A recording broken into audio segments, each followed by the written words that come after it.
प्रत्युषा रंजन हो और कविताओं का मुझे शौक़ है, सुनने का भी और लिखने का भी।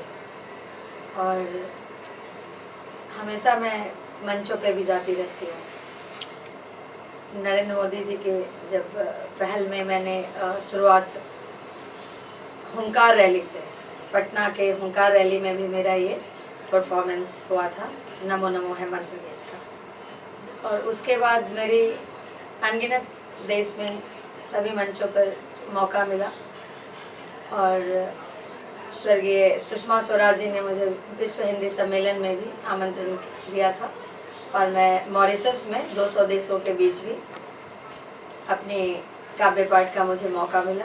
अपने देश के आवाज़ का जो एक शक्ति थी उसको मैंने अंतर्राष्ट्रीय मंच पे पहुंचाई। जी मंजू जी, अगर ये खिला कमल पुरुषार्थ का देश की अगर बात करें तो क्या है और क्या किसी यूथ को टारगेट किया गया है या किसी समाज को टारगेट किया गया है या किसी पार्टी विशेष को टारगेट किया गया है? इस बुक के माध्यम से क्या लेकर आ रहे हैं इस बुक के माध्यम से? एक कवित्री संवेदनशील होती है, उसकी भावनाएं होती है। वो जब भी देश में जैसी हवा होती है वैसी उसकी सोच और सपने बनते हैं। और जब सपने बहुत खुलने और खिलने लगते हैं तो वो लेखनी का शब्दों को मतलब वो अपना संवेदनाओं को कागज़ पे उतारती है। और ये किसी राजनीति या किसी भी समसामयिक या जो भी ज्वलंत समस्याएं हैं, ये सब एक मुख्य मुद्दा नहीं होता, सब मिलकर एक गुलदस्ते का शक्ल होता है इसमें। तो इस खिला कमल पुरुषार्थ देश का ये मेरी जो भावना पूरी रूप मतलब अंतर करण से मैंने इस किताब को डेडिकेट किया है अपने आदरणीय चैंपियन ऑफ द अर्थ, अपने मोदी जी को, प्रधानमंत्री को, जिनको मैं राजनीतिज्ञ से ज़्यादा एक वैसा चैंपियन समझती हूँ जो देश के हालात को समझते हैं, युवाओं की समस्याओं को समझते हैं, स्वास्थ्य को समझते हैं या देश की शिक्षा को समझते हैं। तो मैं उनकी एक बेबाकी से इस पुस्तक में मैंने उनके बारे में पूरी तरह से चित्रण किया है। और साथ में जो स्लोगन्स आ रहे हैं हमारे, नमामि गंगे है या नारी शक्ति की बात होती है या शौचालय की बात होती है, इस तरह से अनगिनत उनकी जो छोटे छोटे जो समस्याओं को उभार कर उन्होंने देश में उसको मंत्र दे दिया है। आज योग भी एक मंत्र के रूप में आ गया है। तो इस कविता की जो किताबें, इसमें 80 हमारी पोएम्स हैं, कविताएं हैं, जिसमें सभी समसामयिक वस्तुओं को मैंने उठाया है जो प्रधानमंत्री जी ने देश के सामने रखा है। या वो नमामि गंगे हो या स्वच्छता अभियान हो या नारी शक्ति और शौर्य और संस्कार की बात हो या हमारे देश में शिक्षा का जो एक बराबरी का मौका होना चाहिए नारी शक्ति और पुरुष दोनों का। तो हर स्तर पे मैंने इस किताब में हर पहलू का और कुछ और भी चीज़ें मैंने डाली है, जैसे हमारे जितने भी सेनानी हैं, और कुछ विषय वस्तु ऐसी भी डाली हूँ जो मेरे मन के उद्गार हैं। उन कविताओं में से आप कहेंगे तो कुछ झलकियाँ में सुना सकती हूँ। हाँ, सुनाए, जरूर सुनाए, हम सुनना भी चाहेंगे, दर्शक भी सुनना चाहेंगे। इतनी बड़ी शख्सियत हमारे साथ हैं तो क्यों नहीं, हम ये मौका हम गंवाना नहीं चाहते। हाँ, जी, मैं बेबाकी से मैं अपनी उस बात को रख रही हूँ जिस प्रेरणा के साथ इस किताब की शुरुआत हुई, नमो नमो है मंत्र देश का, कि स्वागत में है पलक बिछाए सोमनाथ के वृद्ध पुत्र का और बदलेगा जो तंत्र देश का, नमो नमो है मंत्र देश का। अरे 125 करोड़ भारत की जनता करती है जय घोष, आगबानी स्वागत में तेरे करती परिवर्तन घोष। अशोक, राजेंद्र, चाणक्य, गांधी की धरती चाह रही अब नायक तुम सा, देश का नेता हो नरेंद्र सा, मानी और स्वाभिमानी तुम सा। अरे बने सुरक्षित देश की सीमा, देश चाहता तुम सा प्रहरी, ममता से लाओगे समता, फिर आएगी सुबह सुनहरी और जागेगा भाग्य देश का, नमो नमो है मंत्र देश का, नमो नमो है मंत्र देश का। अरे ओ गुदरी के लाल, अरे ओ गुदरी के लाल, दीन जनों के भाग्य विधाता, तुमसे है वासा सबकी, तुम हो सबके भाग्य निर्माता। अरे रत्नों में अनमोल है मोती, अनबोले का बोल है मोदी, युवा हृदय सम्राट देश का, नमो नमो है मंत्र देश का, नमो नमो है मंत्र देश का। मैं एक्चुअली एक फौजी की पत्नी हूँ। वो कारगिल वेटरन है। देश की जो पाकिस्तान और हिंदुस्तान के संघर्ष की जो लड़ाई थी उसमें उन्होंने बहुत अच्छी भूमिका निभाई। तो हमारे हर शब्द में एक सिपाही का शौर्य की जरूर अंदर में एक छिपी हुई, वो कहते हैं ना, बीज है। क्योंकि मैं इतना ज़रूर जानती हूँ कि जब सरहदों में लोग जगते हैं तो हिंदुस्तान हमारा मुस्कुराता है, नींद चैन की नींद से सोता है। तो हम उस सारे जो सरहदों पर खड़े हमारे जवान हैं, मैं उनको भी यहाँ से सैल्यूट करती हूँ और उनका सशक्त नमन करती हूँ और दो शब्द कहती हूँ कि उम्मीदों का लिए सलाह का पुरुषोत्तम नायक तुम, किए निनादित इस मातृभूमि पर अभिनव भारत को नाप रहे थे।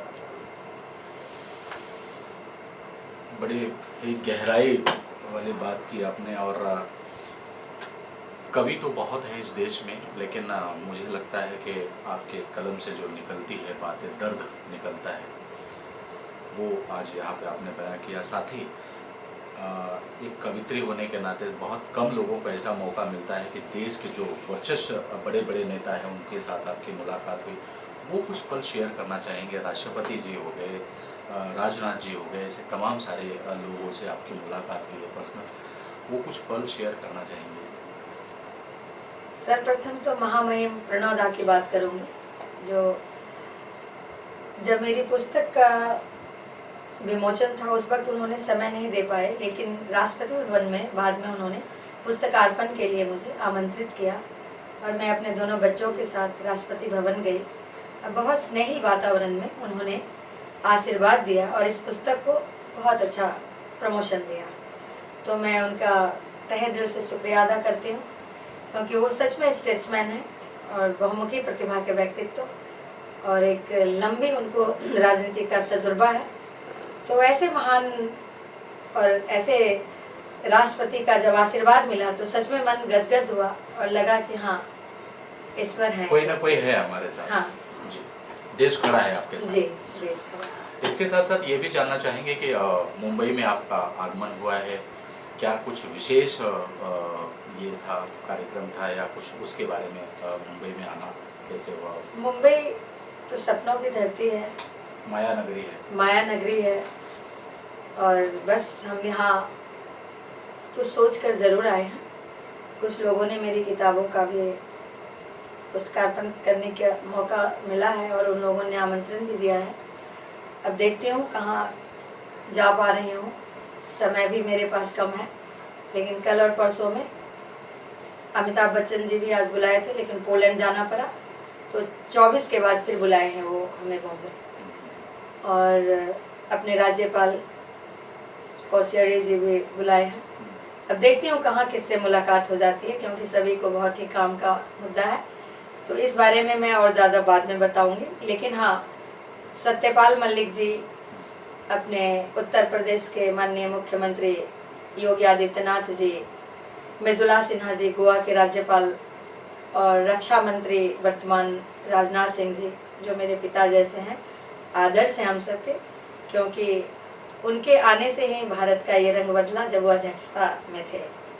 क्योंकि गोवा की मनहरवादी से मिला देश को शुभ संदेश, मेरी एक कविता इस पुस्तक में भी है, क्योंकि मैं ये दिल से जानती हूँ कि वही एक जनक थे जिन्होंने इतने चैंपियन ऑफ द अर्थ, जिसके अंदर जो स्किल था, जो उनके अंदर खूबियाँ थी, उसको समझ करके उन्होंने मनोनीत किया। हाँ, मनोनीत किया। और सच में उन्होंने जो किया वो आज ऐसे लग रहा है कि उस तिरंगा हमारा मुस्कुरा रहा है, वसुंधरा हमारी खुश हो रही है, चाहे वो 370 का धारा हो या हमारा राम मंदिर जो अब हमें बनाने का सुप्रीम कोर्ट ने भी ऑर्डर दे दिया। इस तरह से अनगिनत तलाक का भी जो मुद्दा था, सबको ऐसी, मतलब अब ऐसी सोच जो कोई सोच नहीं सकता था भारत में, वैसी वैसी पाबंदियों को उन्होंने हटाया और आज समस्त भारत को, कश्मीर से कन्याकुमारी, एक संविधान और एक भारत का नारा हुआ।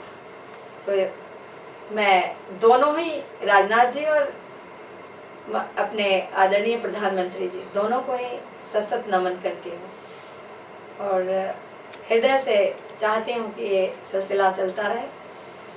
साथ ही ये भी जानना चाहेंगे कि कविता और कवित्री और ये कैसे ये सिलसिला कैसे शुरू हुआ, और बचपन से ही ऐसा था माहौल था घर का, या माता पिता इस तरीके का ये था कि हाँ बचपन से ही हो गया था कि नहीं मुझे कवित्री बनना है? मेरे पिता मेरे आदर्श हैं, मेरे शिक्षक हैं और वो हमेशा मुझे एक प्रेरणा का काम करते हैं कि वो हमेशा, क्योंकि उनको भी शब्दों से बहुत प्यार है और बहुत अच्छे लेखक हैं वो। तो मैंने अपने पिता को बचपन से देखा और शायद उनके ही सपनों को साकार करने में भी चली, उनके आगे का वंश को कहते हैं ना, कविता के वंश को मैंने बढ़ाना सोचा कि मैं इसको आगे बढ़ाऊंगी। तो मेरे आदर्श मेरे पिता हैं और मेरे अंदर जो कविता के प्रति जो इतनी चाहत बढ़ी है उसमें उनका बहुत अविस्मरणीय योगदान है जो कभी मैं विस्मरण नहीं कर सकती। साथ ही ये भी जानना चाहेंगे कि पाइपलाइन में और कुछ है इस बुक के अलावा और क्या? हाँ, अभी मेरी अगली किताब आ रही है, स्वर्णिम भारत जय जगत, संकल्प से सिद्धि, सबका साथ सबका विकास और सबका साथ सबका विकास और सबका विश्वास। ये एक नया मन मोदी जी ने नारा दिया है। मैं ये नहीं मानती कि कोई पार्टी और ये सोच बहुत खूबसूरत है, सबका साथ सबका विकास और सबका विश्वास। इसमें हमें पूरे भारत का, चाहे वो हिंदू हो, मुस्लिम हो, सिख हो या ईसाई हो, हम सब एक ही गुलदस्ते के खिले हुए फूल हैं। हम तब तक नहीं पूर्ण होंगे जब तक हमारा मुसलमान भाई भी हमें आशीर्वाद न दे, हमारा सिख भाई भी हमें आशीर्वाद न दे। तो ये जो सोच है उसको अभी बहुत उन्होंने इसमें एक कहते हैं ना कि इसको उठाने में प्रधानमंत्री जी का बहुत हाथ है।